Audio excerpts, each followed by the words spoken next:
मैं मराठी भाई okay okay था। जंप देख रहे हो भैया, आपकी टेक्निक है। ये क्या आपके पास 3 घंटे है, 80 मार्क्स का पेपर लिखना है, तो आप ये दिमाग वाला पत्र लेखन करो। सारांश मत करना, रिमेम्बर। आत्मकथा में आपको कैसे मार्क्स लाना है ये मेरी गारंटी है, इसका टेंशन मत लेना। सही टाइम आने से आपको बता दूंगा। आपको मैं शाम से 8 से 9 मॉक टेस्ट दो, टाइमर वाला। हाँ, टाइमर वाला जाओगे, सब मैसअप कर दोगे, तो उससे बचते रहो। ये आपको मैं पूरा बता दिया मराठी का।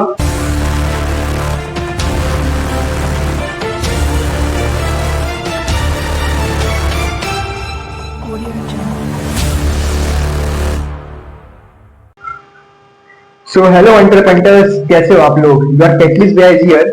आज बारी है आपका आत्मकथन 90 प्लस सीरीज में how I score 92 in Marathi. अब सबसे बड़ी बात, मेरा जब बोर्ड का रिजल्ट आया तो मैं खुद शॉक था कि भाई मुझे मराठी में 92 प्लस आ गया भाई। एक बात, मैं इंग्लिश हिंदी के लिए मैं एक्सपेक्टेड था कि भाई इंग्लिश का पेपर अच्छा नहीं गया है तो उसमें 80s में आएगा, और हिंदी में अच्छा है तो उसमें 90 आराम से आ जाएगा। बट मराठी में आई वाज एक्सपेक्टिंग कि 85 to 90 के बीच में रहेगा, बट आगे 92। It was the most surprising for me. इनसे कोई टीचर्स से भी भैया, मतलब लाइक मैं आपको एक भैया करके बता रहा हूँ कि देखो भैया आपका 92 कैसे आ गया। तो मेरा टीचर भी शौक भाई तेरा 92 कैसे आ गया।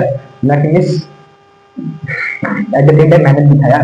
तो देखो ये सब हो गया। ये सबसे पहली बात ये है कि मैं आपको ये जो आपको यहाँ पे जो मैं बताऊंगा एकदम ऑनेस्ट बताऊंगा। आई डोंट वांट कि मैं आपको एक ऊपर से एक उसको कोट करके बताऊं कि भैया नहीं मैं झूठ झूठ बोलूंगा कि मेरा ऐसे बढ़िया था। नहीं भाई, जो मार्क्स मैं आपको बताया। और इसमें एक और चीज बताने जा रहा हूँ आपको। पॉइंट नंबर 1 कि मेरा मराठी, क्या लगता है आपको कि मराठी पर इजी था कि हार्ड था या मॉडरेट था? मैं मराठी भाई ओके ओके था। ओके तो कह लो या इंश्योर वीक कह लो यार, तू शर्माना, आप तो नहीं हो। मैं मराठी वीक था सही में। इनफैक्ट मुझे कोई मराठी मुझे बोलने नहीं आता था 10th तक यार। इनफैक्ट 11th तक मैं मराठी बोल नहीं पाता था। बट फिर मराठी में थोड़ा सा लाइक जो सामने वाला बंदा बोल रहा है वो मैं समझ जाता था कि भाई टीचर में मराठी में ये समझा रही है तो मतलब ये बोलना चाह रही है, मैं समझ जाता था। मुझे लाइक समझ में आता था बट मैं बोल नहीं पाता था। समझ में आया? बट मैं लिख पाता था बिकॉज मेरा हिंदी अच्छा था। तो यहाँ पे अगर मैं ऐसा सोचता था हिंदी में दूसरी मात्रा है तो इसमें मराठी में पहली मात्रा होगी, ऐसे दिमाग लगा लगा के ऐसे हो जाता था। अब दूसरी बात, ये बहुत शॉकिंग बात होगी कि मुझे फर्स्ट सेमिस्टर में मुझे मराठी में 80 मार्क्स के पेपर में आया मुझे 48 out of 80। And board exam में मुझे 80 मार्क्स के पेपर में, ये था फर्स्ट सेमिस्टर, एंड बोर्ड में मुझे आया 73 आउट ऑफ 80। जंप देख रहे हो भैया, आपकी टेक्निक है। ये टेक्निक वाला काम हुआ है, मेरे रिएक्शन के मार्क्स को स्पीड अप कर दिया गया टेक्निक भैया ने। तो ये बात थी। अभी हुआ कैसे भैया, देखो मैं आपको यहाँ पे सच से बताऊंगा। मैं मराठी को, जैसे मैं आपको बताया मैं इंग्लिश को मैं रेक्टिफिकेशन किया था फर्स्ट सेमेस्टर तक, बट मैं मराठी में भाई बोर्ड एग्जाम तक इंग्लिश मराठी को लर्न किया था। सही honestly I will not tell anything like कि भैया आपको एकदम एक प्योर एंड ऑनेस्ट आंसर बताऊंगा, एक ऑनेस्ट रिव्यू दूंगा, बिकॉज उससे आपको आइडिया लग पाएगा। आप में से बहुत सारे बच्चे होंगे जिनको मराठी सच में हार्ड पड़ता होगा यार। दैट्स नॉट एनी, वो कोई ऐसी शॉकिंग चीज नहीं है भाई, पड़ता है। आप में से बहुत होंगे जिनको हिंदी हार्ड पड़ेगा, कोई होंगे जिनको इंग्लिश हार्ड पड़ेगा। ऐसे सेम मुझे मराठी हार्ड पड़ता था। तो मैं क्या करता था बताएं, मैं जब मेरा ये कंडीशन हुआ तो फिर मैंने अपने गेम में लाया चेंज। वो चेंज ये लाया कि मैं थर्ड पॉइंट ये है कि आई स्टार्टेड लर्निंग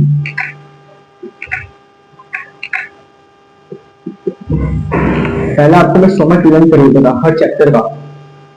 बट भाई कुछ कुछ ऐसे थे इजी इजी भी समझ में आपको मराठी के वर्कबुक में, जो कि बहुत इजी है, जिनको मैं आराम से अपने वर्ड में प्रिंट कर लेता था। ऐसे कुछ समझ तो मुझे समझ में आ गया, और जो मुझे समझ में आ गया मैं उसको लिख लेता था मराठी में। बट जो समझ में नहीं आता था उसमें लर्न कर लेता था।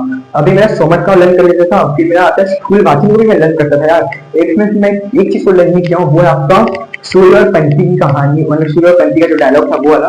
एंड वो ओपी वाला जो स्कूल वाचन, तो उसको भी मैंने लर्न नहीं किया, तो उसको मैं समझ के काम कर लिया था। तो मैंने समझ को लर्न किया, मैंने स्थूल वाचन को लर्न किया,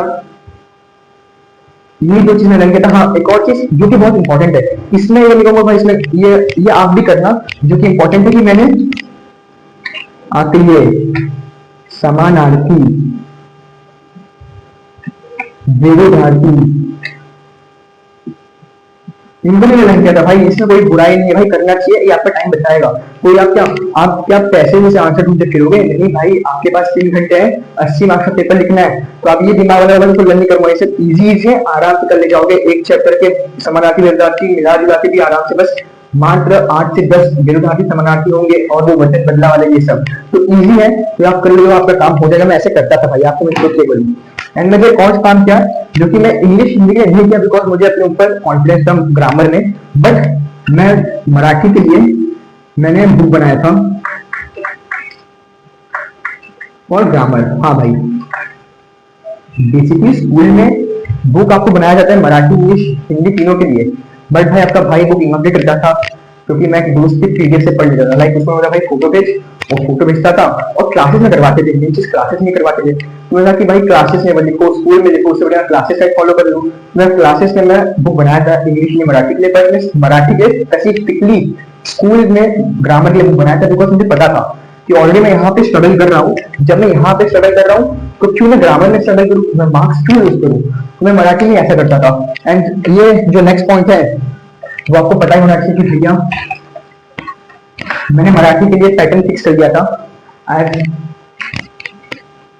जो कि मैं मराठी के लिए पैटर्न फिक्स कर दिया था कि मुझे ऐसे ही स्टार्ट करना है, ऐसे ही एंड करना है, नो मैटर कोई टॉपिक आए, चाहे आपका वो जाहिरात हो जाए या आपका निबंध हो जाए या आपका पत्र लेखन हो जाए, इनको मैं टॉपिक कोई भी आए, बट मेरा स्टार्टिंग एंडिंग ऐसे रहेगा जैसे मेरा निबंध में क्या माइंडसेट था कि भैया निबंध आएगा, मेरा सिंपल है फंडा कि मुझे स्टार्टिंग मुझे ऐसे लिखना है, बीच में थोड़ा सा कोट्स ऐड करना है, एंडिंग मुझे जब होने वाला बनाना है। तो ये आपका ऐसा हो गया। और फिर पत्र लिखने में भाई मैं फॉर्मल लिखता था, मुझे स्कूल क्लासेस हर जगह कहा गया कि भाई फॉर्मल रिटर्न करना, मैं भी फॉर्मल के पीछे भागा, फालतू में बाकी में टाइम इन्वेस्ट नहीं किया, तो मेरा ये मैं पूरा मराठी का हो गया।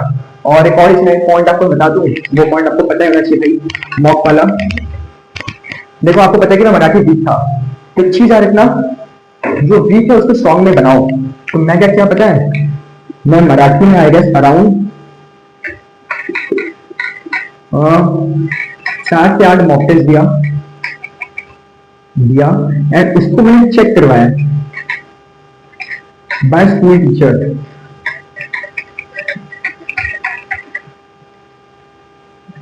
मेरे स्कूल के टीचर्स जो मराठी के लिए लाइक मेरे सारे टीचर बहुत अच्छे टीचर, साइंस को चाहे हिंदी को चाहे अलजेब्रा ज्योमेट्री हो, बट मराठी की टीचर्स लाइक मेरे 9th में क्लास टीचर थी, I still remember she is very polite and very perfect teacher, तो उनसे मैं चेक करवाता था मराठी का। तो वो मुझे बताती है भाई ऐसे कर, ऐसे ग्रुप करो, यहाँ पे मार्क्स करते हैं, तो ऐसे मैं चेक करवाते करवाते मेरा बोर्ड एग्जाम है वो 70 आ गया, तो उसके लिए मैंने मॉक टेस्ट बहुत दिया था। ये इससे अगर आप काम करोगे तो आपका लैंग्वेज में आपका नैया पार हो जाएगा, और पार नहीं ये 90 वाला पार होगा, रिमेंबर दिस। और फिर आपके 40 सेक्शन में आते हैं जो कि कैटलिस्ट ज्ञान, कि भैया कुछ कैटलिस्ट ज्ञान दे दो, कैटलिस्ट ज्ञान से हमारा फायदा हो रहा है। अगर आपको कैटलिस्ट ज्ञान पसंद नहीं आए तो कमेंट सेक्शन में लिखना कैटलिस्ट ज्ञान होगी, कैटलिस्ट ज्ञान, कैटलिस्ट ज्ञान, कैटलिस्ट ज्ञान, ज्ञान ज्ञान ज्ञान हर कोई लेता है, लेकिन भाई फॉलो करो यार, टीचर की बात माना करो, पेरेंट्स की बात माना करो, पेरेंट्स को बहुत एक्सपेक्टेशन से आपको कि बेटा मेरा 90+ लाएगा, बेटी मेरी 90+ लाएगी, और बेटी मेरी अच्छी परसेंटेज लेके आएंगी बेटी। हाँ पता चला भैया बेटी के बोल के लाइन में कह रहे हो। हाँ तो आपका प्यारा सेक्शन आता है, इसके लिए भाई मार्कर आपका होना चाहिए ब्लू, हैशटैग प्यारा सा दुलारा सा ज्ञान, ठीक है। पॉइंट नंबर 1, रिमेंबर दिस, अगर आपका मराठी वीक है, चूज टाइम सेविंग टॉपिक्स, इसमें राइटिंग स्किल्स में, और वो मतलब वो समझा नहीं, टाइम सेविंग टॉपिक्स आदि के आपको पत्र लेखन अटेंड करना है, ना करके सारांश लेकर, समझे, पत्र लेखन करो, सारांश मत करना, रिमेंबर दिस। तो आपको ना प्री डिटरमाइन करना है, प्री डिसाइड करना है, ये नहीं कि भैया बोर्ड एग्जाम में जाके मैं पूरे साल भर मॉक में मैंने किया पत्र लेखन, बोर्ड एग्जाम में कर रहा हूं मैं महाबेवकूफ हो गया, ये करना मत, रिमेंबर दिस। तो आपको ऐसे टॉपिक्स को सेव करना है, चूज करना है ऐसे टॉपिक्स जिससे कि आपका टाइम सेव हो सके, ठीक है, ताकि आपका जो पेपर, भाई आपको बताया कि आपका पेपर जल्दी खत्म हो सके, बिकॉज लैंग्वेज में 75% बच्चों का पेपर छूट जाता है। इनफैक्ट इस साल मेरे बोर्ड एग्जाम में इंग्लिश के 12th के सारे बच्चों का कंडीशन होता है, बट आपके भैया ने पिछले 10th की गलती से सीख लिया और जो इंग्लिश में 85 प्लस मार्क लेके आए हैं। तो देखो, अब एक और इम्पोर्टेंट टॉपिक ये है कि आपको निबंध में आत्मकथा ही अटेंड करना है। Yes, remember you have to attend only Atmakatha, बाकी किसी के पीछे मत जाओ। क्या नाम है आपका, आत्मकथा के अलावा किसी और के पीछे मत भागने। कथा ही है ना, कि मथा लिख रहा है, हाँ आत्मकथा। आत्मकथा में आपको कैसे मार्क्स लाना है मेरी गारंटी है, इसका टेंशन मत लेना। सही टाइम आने से आपको बता दूंगा, आपको मैं स्टार्टिंग बताऊंगा, एंडिंग बताऊंगा, एक और सबसे बीच में। आत्मकथा का जो फोकस होना चाहिए, मैंने फोकस किया था कि आपको ना इमोशनल बनाना है, बस फिर आपका काम हो जाएगा। और ये तो मैं आपको, ये आपको मैं फाइनल ये रहेगा कि लर्न करो यार, वही सब समानार्थी विरुद्धार्थी आपको सबको लर्न कर लेना है। एंड वही आपका ये इसमें पॉइंट ऐड कर लो कि आपको आराम से 8 से 9 मॉक टेस्ट दो, टाइमर वाला, हाँ टाइमर वाला, 8 से 9 मॉक टेस्ट दो टाइमर लगा के। अगर आपका मराठी वीक है, अगर आपका मराठी मॉडरेट है तो फिर आप इसको 7 कर सकते हो फॉर मॉडरेट, और अगर स्ट्रॉन्ग है तो भाई फिर 4 करो, काम आपका हो जाएगा और स्ट्रॉन्ग।